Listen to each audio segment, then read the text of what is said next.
Good morning, everyone. Please be seated. If you have a mobile phone, could you please switch it to silent or turn it off?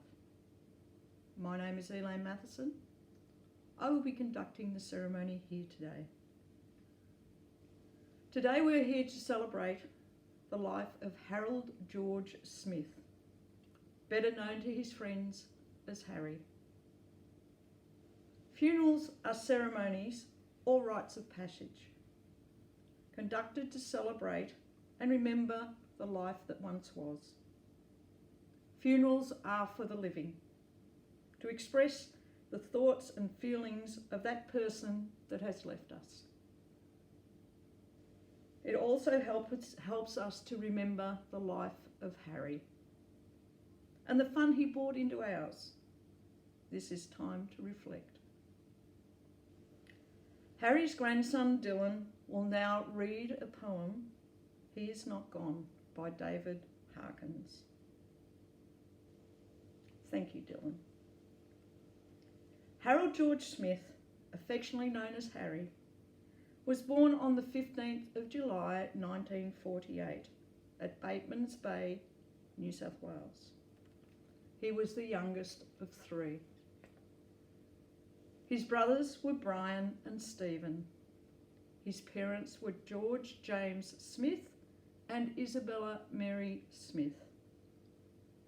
He lived on his parents' small acreage and he helped with chores around the place. On weekends, his father would take them all fishing for the day in the hope they would catch a feed for the night.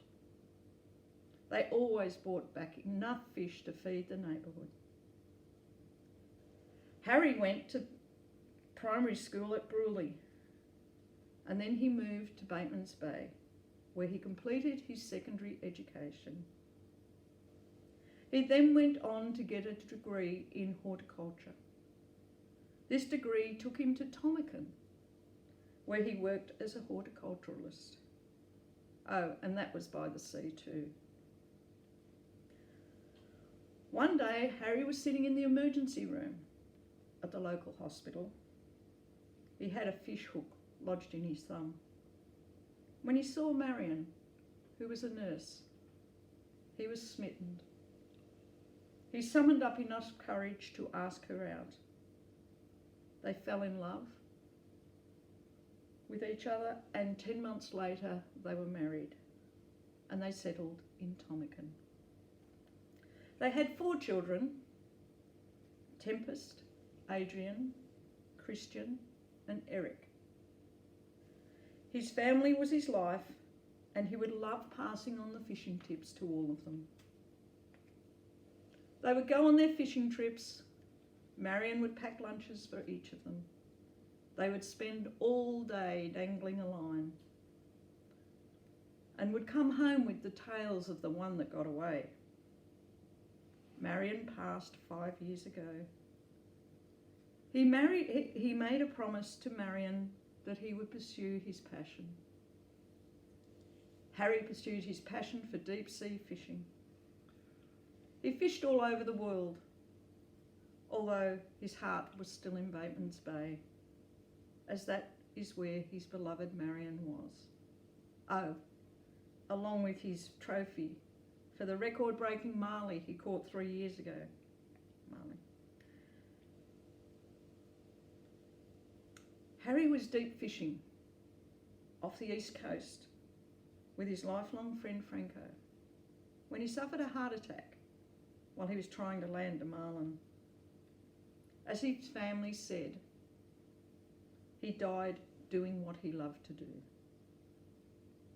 Harry is survived by 4 children, their spouses, and his grandchildren, Sale, Dylan, Kai and Fletcher.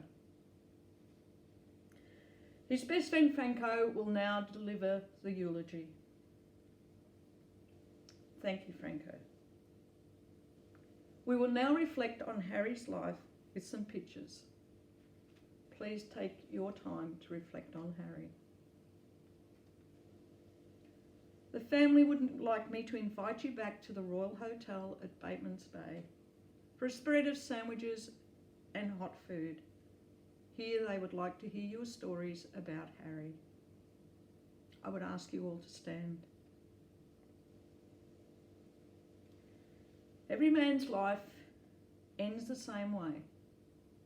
It is only the details of how he lived and how he died that distinguishes one man from the other.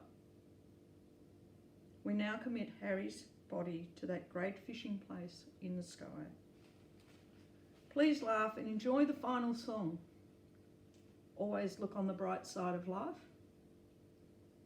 Harry's family assures me this is the way he lived his life.